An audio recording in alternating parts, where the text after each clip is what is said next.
Wannan fa shi ne karo na biyu da a Najeriya za a yi wa wani shugaba zanga-zanga dalilin tsadar rayuwa.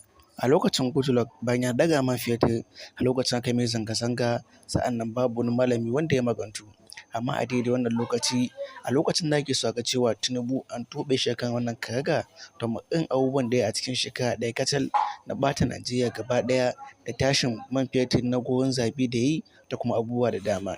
Sai dai Tinubu ya bayyana cewa an fara rabon abinci wanda ya kasance dukkanin talakawa za a raba musu wannan abinci ke faɗin Najeriya. Sa'annan wannan abinci, sai dai gwamnan jihar Adamawa ya fara ba wa talakawa wannan abinci domin me kaya sun fara zuwa inda ake buƙata.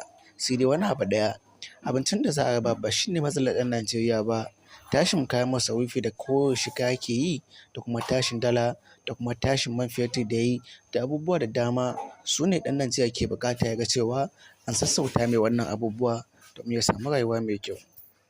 Ba wai wani abu wanda za a baka ba wanda ba zai ɗau lokaci zai ƙare ba. Wannan ba shi ne abin da mu muke buƙata ba kwata-kwata.